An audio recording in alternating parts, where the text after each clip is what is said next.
جناب گرامی قدر طلباء عزیز، بہت ہی مسرت اور شادمانی کا مقام ہے کہ ماشاء اللہ قرآن کریم نازلہ تب ہوا اور اس مجلس میں آپ ہم شریک رہے، طلباء کی حوصلہ افزائی ہوئی۔ جس مجلس میں قرآن پاک ہوتا ہے وہ معزز کی بارگاہ عزیز میں قبول ہوتی ہے۔ حدیث پاک میں فرمایا گیا ہے کہ اللہ یرفع بہذا القدر اقواما ویضع به آخرین، بے شک تعالی شان اس کتاب قرآن کریم کی برکت سے اس کو پڑھنے، عمل کرنے، سمجھنے، پہنچانے کی برکت سے بہت سی قوموں کو بلند مرتبہ عطا فرماتا ہے، ان کو بلند مقام عطا فرماتا ہے۔ وَيَضَعُ بِهِ آخَرِينَ، اور وہ دوسرے لوگ جو قرآن کریم کی ناقدری کریں، بے ادبی کریں، اس پر عمل نہ کریں، اس کی تلاوت نہ کریں، اس کو سمجھنے کی کوشش نہ کریں، اس کو پہنچانے کی کام نہ کریں، تو وہ لوگ قارئ مذلت میں پڑھتے ہیں، یعنی ان کو پستی میں رکھا جاتا ہے۔ قرآن کریم کا پڑھنا، پڑھانا، اس کا تلاوت کرنا، یہ امت مسلمہ کی کامیابی کے لیے ضامن ہے، بہت ہی ضروری اور لازم ہے۔ قرآن کریم مکاتب میں پڑھایا جاتا ہے، اور اس سے اوپر کے جگہوں پر جب آپ جائیں گے دیکھیں گے بڑے اداروں میں جو تجوید و قراءت کے ادارے ہیں وہاں پر قراءت پڑھائی جا رہی ہے، حفظ کی مشق کرائی جاتی ہے، ترتیب سے قرآن پاک پڑھا جاتا ہے، اسٹیج پر پڑھا جاتا ہے، پڑھنے اور سننے والے وجد میں آ جاتے ہیں، سدائیں بلند ہوتی ہیں۔ اور اوپر چلیں تو بعض ایسے بڑے مدارس ہیں جہاں پر قرآن کریم ساتوں قراءتوں میں پڑھایا جاتا ہے۔ پھر بعض وہ بنیادی بڑے مدرسے تجوید و قراءت کے ہیں جہاں پر 10 قراءتیں عشرہ کرائی جاتی ہیں۔ پھر وہ بہت سے مدارس ہیں جہاں پر پورا عالمیت کا کورس نصاب پڑھایا جاتا ہے۔ پھر بہت سے وہ ادارے ہیں جہاں پر قرآن کریم کی تفسیر میں اختصاص کرایا جاتا ہے، کئی حدیث میں پی ایچ ڈی کرائی جاتی ہے، کئی فقہ و فتاوی میں یعنی کہ مفتی کورس میں تکمیل کرائی جاتی ہے۔ ان تمام چیزوں کی بنیاد چاہے وہ مفتی کورس ہو، چاہے وہ حدیث کے پی ایچ ڈی کورس ہو، چاہے وہ تفسیر کے اندر اختصاص کرنا ہو، چاہے وہ فقہ و فتاوی سے متعلق ہو، چاہے وہ تجوید و قراءت اور سواجی اور اشرہ کی ہو، عالمیت ہو، یہ جتنے بھی کورسز کرائے جا رہے ہیں یہ ان سب کی بنیاد قرآن کریم ہے، اور قرآن کریم مکاتب میں پڑھایا جاتا ہے۔ اس کی مثال ہمیں ایسا سمجھنا چاہیے جیسے کہ پھول کی پنکھڑیاں خوش زیب ہوتی ہیں، خوش زینت ہوتی ہیں، خوش منظر ہوتی ہیں، اچھی دکھائی دیتی ہیں، اچھا منظر پیش کرتی ہیں، اس کا رنگ روپ وہ اس کو اور زیادہ دوبارہ کر دیتا ہے، سونے پر سہاگا کر دیتا ہے۔ اس کے اندر ایک چیز ہوتی ہے جس کو کہتے ہیں خوشبو۔ تو ایک وہ پھول ہے جو ہم دور سے دیکھیں تو اس کی خوشنمائی، اس کی خوبصورتی ہمیں نظر آتی ہے اور دل اپنی طرف کھینچنے لگتی ہے، اس کا رنگ بھی نظر آتا ہے، وہ بھی دیدہ زیب ہوا کرتا ہے۔ ایک اس کے اندر کی خوشبو ہے، اور ہزاروں پھولوں کو جمع کرنے کے بعد تھوڑا سا قیمتی عطر وجود میں آتا ہے۔ اسی طرح سے یہ جتنے کورسز ہیں، تفسیر قرآن، درس قرآن، حدیث نبوی وغیرہ جتنے بھی ہیں، ان سب کے لیے ہمیں یہ سمجھنا چاہیے کہ قرآن کریم نازلہ اس کا مقابل سے بھی بلند ہے۔ نازلہ قرآن کریم، اس کی مثال ہم اپنے سمجھنے سمجھانے کے لیے یہ محسوس کریں جیسے کہ پھول جو دکھائی دیتا ہے، خوبصورت، خوش منظر، رنگ برنگا، اور اس کی خوشبو یہ سمجھنا چاہیے کہ تجوید و قراءت کے لہجے میں اس کا پڑھنا، اس کی باریکیوں میں جانا، اس میں سے قرآن کریم میں سے مسائل کو نکالنا اور قرآن کریم کی تفسیر بیان کرنا۔ آپ اندازہ لگائیے کہ خوشبو بہت قیمتی ہوتی ہے، لیکن اگر ایک پھول نہ ہو خوشبو کہاں سے آ جائے گی؟ معلوم ہوا کہ خوشبو کے لیے بھی بنیاد پھول ہے۔ اگر یہ مکاتب صرف نہ ہو جن کو ہم اور آپ اپنی تنگ نظری کی وجہ سے یا کم علمی کی وجہ سے سمجھتے ہیں چھوٹے چھوٹے سے ادارے ہیں. یہی مکاتب اگر درمیان سے آپ ہٹا دیں تو یہ بڑے بڑے شیخ الحدیث آپ کو نظر نہیں آئیں گے, مفسرین نظر نہیں آئیں گے, بڑے بڑے مفتیان نظر نہیں آئیں گے, اور یہ اسٹیج کے اوپر جو 7 لہجوں کے اندر پورا حضرات تلاوت کر کے آپ کو اشش کرنے میں مجبور کر رہے ہیں, یہ بھی نظر نہیں آئے گا. تو قرآن کریم جو مکاتب میں پڑھایا جاتا ہے وہ بنیادی تعلیم, بنیادی حیثیت ہے. ایک چیز ہے, بہت سے لوگ ان کے خوراک روٹی نہیں چاول ہے. ہمارے بہت سے بنگال کے بہار کے ساتھی ہم دیکھتے ہیں وہ چاول ہی کھاتے ہیں, چاول کھاتے ہیں تو پیٹ بھرتا ہے, روٹی سے ان کا پیٹ نہیں بھرتا. بہت سے وہ لوگ ہیں جن کا پیٹ اصلاً روٹی سے بھرتا ہے, چاول سے نہیں. لہٰذا عادت وہ مان لیجیے روٹی کھاتے ہیں, جیسے کہ ہم لوگ شوق کے چاول بھی کھاتے ہیں, لیکن عام مطلب گھروں میں روٹی بنتی ہے. چاہے روٹی بنے, چاہے چاول بنے, کوئی بھی چیز ہو, لیکن غذائیت انسان کے اندر جانی چاہیے. پانی کے بغیر کچھ بھی وجود نہیں آئے گا. چاول پکائیں, روٹی پکائیں, آٹا گوندیں, پانی کی ضرورت پیش آئے گی. دال بنائیں, سالن بنائیں, پانی کی ضرورت پیش آئے گی. چائے بنائیں, پانی کی ضرورت پیش آئے گی. پانی زندگی کے جینے کے لیے بہت ضروری ہے. حالانکہ پانی سستا ہے, دودھ اس سے مہنگا ہے, تیل اس سے مہنگا ہے, مشروبات چیزیں اس سے مہنگی ہیں. کنویں سے پانی نکالا وہ آپ کا خود کا اپنا ہے. تالاب کے اندر سے پانی آپ کے بالٹی بھر کے جب بھر کے نکال لے وہ آپ کا گھرے میں آپ کا خود کا اپنا ہے. لیکن وہ زندگی کے لیے زیادہ ضروری ہے, دیگر مشروبات زیادہ ضروری نہیں ہے.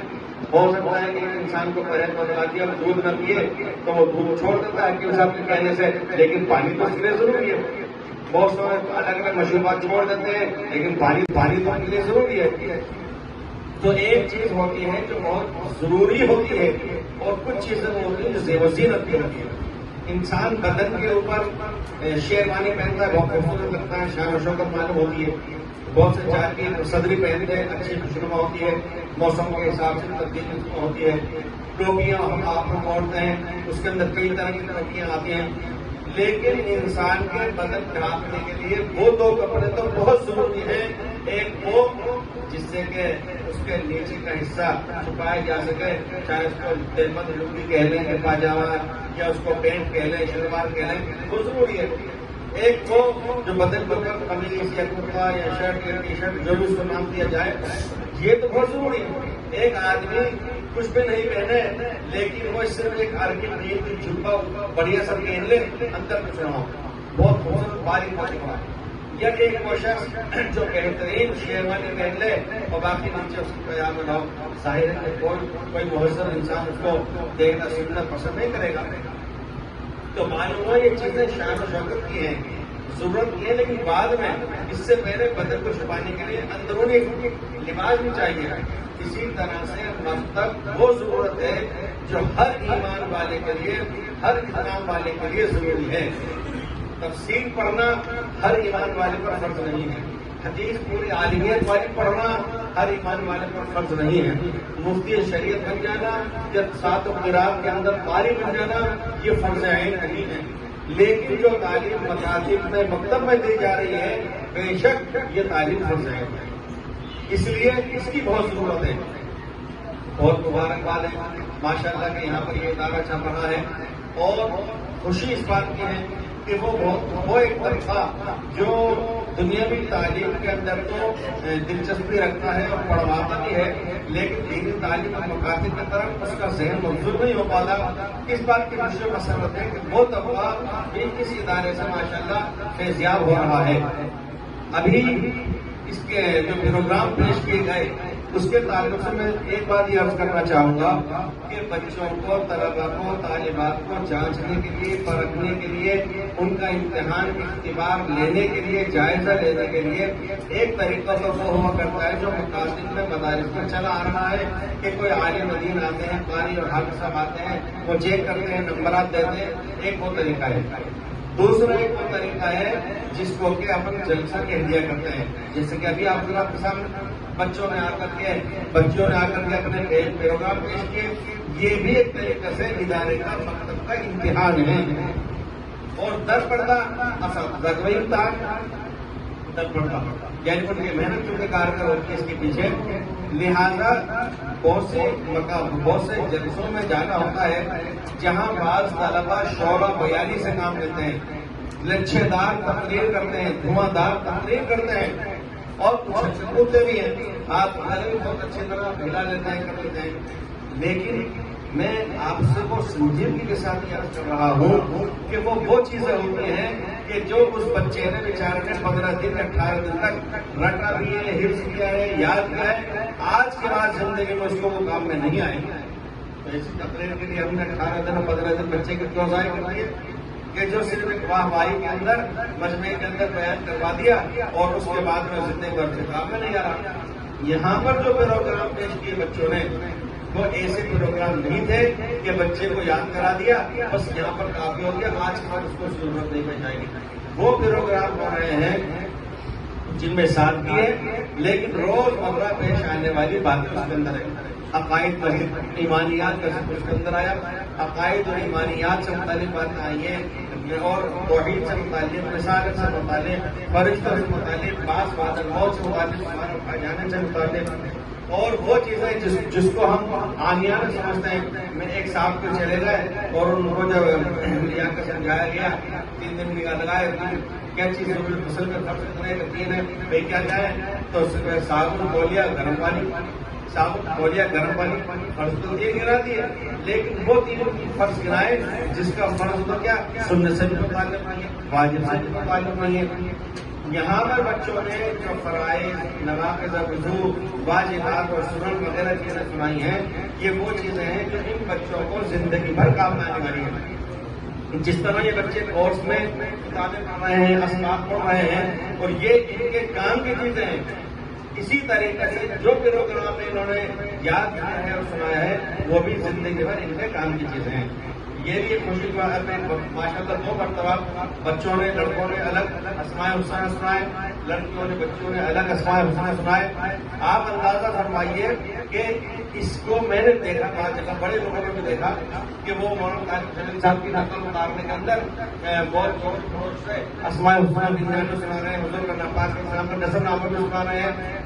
یہاں پر ہمیں وہ نہیں سمجھنا چاہیے، یہاں یہ سمجھنا چاہیے جس کا ایک مول صاحب نے بھی ذکر فرمایا تھا کہ بھائی حدیث پاک میں فرمایا گیا ہے کہ جو شخص اسماء الحسنہ کے ذریعے سے دعا کرے گا اس کی دعا بہت جلد بارگاہ کے ذریعے میں قبول ہوتی ہے. تو اب ہم نے جس بچے کو اور جس بچے کو اسماء الحسنہ یاد کرا دیا ہے، کبھی اگر انہوں نے دیکھا کہ ماں کی آنکھوں میں کچھ نمی سے ہو رہی ہے، باپ بہت پسپردہ اور فکر مند ہے، پھر کیا بات ہے، پتہ چلا صاحب کوئی پریشانی ہے، عزت کرتے ہوئے بڑی چیز سامنے آئی ہے. اب یہ بچہ اگر چھوٹے پر نہیں، بڑے پر نہیں، جوانی میں کبھی یہ اسماء الحسنہ پڑھ کر کے اللہ سے دعا کرے گا تو اسماء الحسنہ کا یاد کرنا کام آیا کہ نہیں آیا. اس لیے یہ ساری پروگرام میں پیش ہوئی ہیں، یہ بہت ضروری ہے. فضائل بھی آئے ہیں، محاسن خوبیاں بھی بیان کی گئی اسلام کی اور مسائل بھی بیان کیے گئے ہیں. یہ بہت کام کی چیز ہے، بہت بہتر چیز ہے.